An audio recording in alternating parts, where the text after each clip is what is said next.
Yo guys, Jonathan here, and yesterday Tim Apple dropped 3 brand new iPhones. My initial video was really more focused on the iPhone 11 Pro, so if you missed that, I'll drop a link down below. Today though, I want to talk about the iPhone 11, the differences versus the 11 Pro, why I still feel the iPhone 11 is the best iPhone for most people, and finally, go a little deeper into some of the things Apple didn't talk about on stage.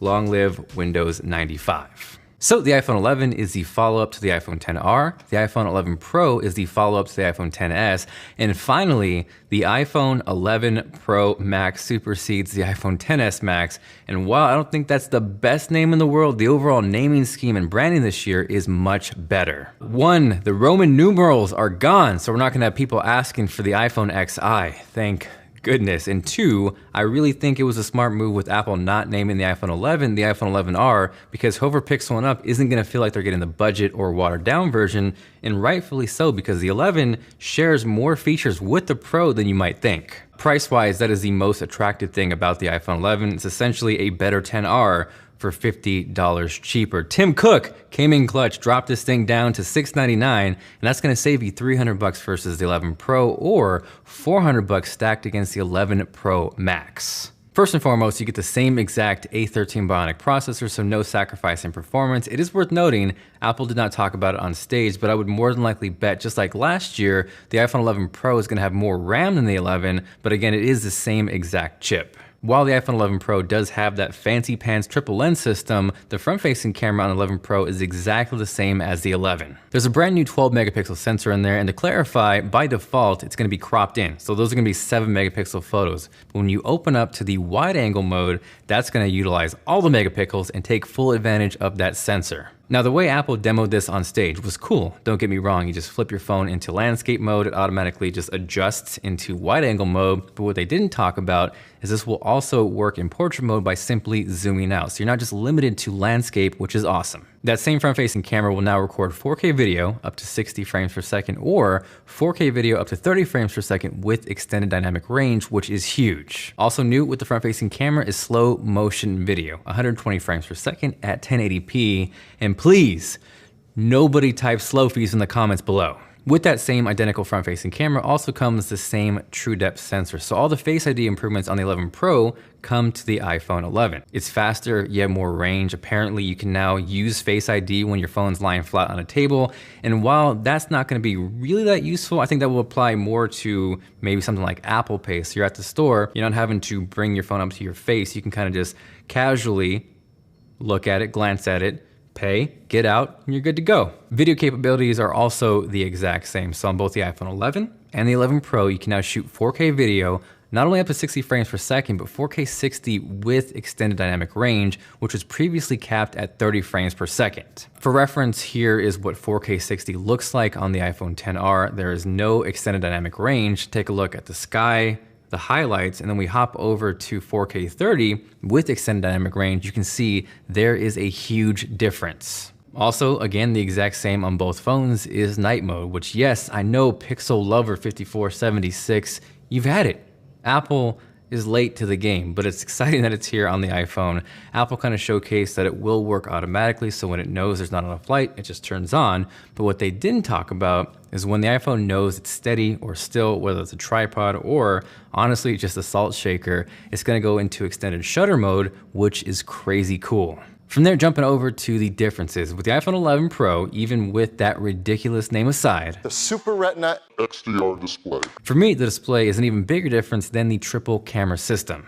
With the iPhone 11 versus the Pro, yes, LCD versus OLED, but with the 11 Pro, you now have a 2,000,000:1 contrast ratio, a peak brightness of 1200 nits, a sustained brightness of 800 nits, and all that fancy tech talk that probably makes no sense. What that translates to is true HDR support on the 11 Pro and 11 Pro Max. Now at this point, if you're confused and you thought the iPhone XS and XS Max supported HDR, it did. It played back HDR video, but it wasn't up to the HDR10 or Dolby Vision spec, and now it is. So with that, you kind of got to weigh your options. Like, are you going to be watching HDR, Dolby Vision content on your phone, or would you prefer to watch that on a TV? If you are, cool, it's there. But if not, the iPhone 11 looks really good. Now, while you do lose HDR10 and Dolby Vision on the iPhone 11, you do get Dolby Atmos and spatial audio, same as on the iPhone 11 Pro.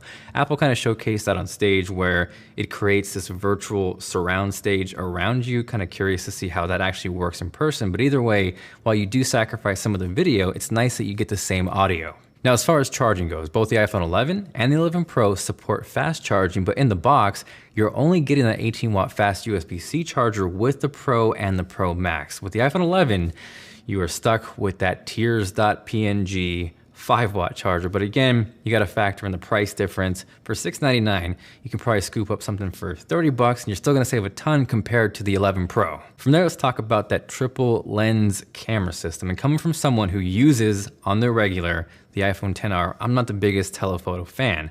Now, with the iPhone 11 Pro, we're seeing the aperture drop from f2.4 to 2.0, so there will be better low light performance, and with that, I'm gonna kind of wait and see before I write that off. But again, if you're not really into the display, I wouldn't say the telephoto lens is a huge reason to jump from the 11 to the Pro. One thing I also wanted to clarify is battery life. And don't get me wrong, 4 hours more on the iPhone 11 Pro, 5 hours more on the Pro Max is super impressive, but when compared to the iPhone 11, it might have been a little confusing or even deceptive. You gotta remember, the iPhone XR was the battery life king. Like, it smashed the iPhone XS and XS Max. And yes, while the balance of the force might have been restored this year, and on paper, the 11 Pro and the 11 Pro Max are going to be better than the 11, the gap between the three isn't as big as you might think.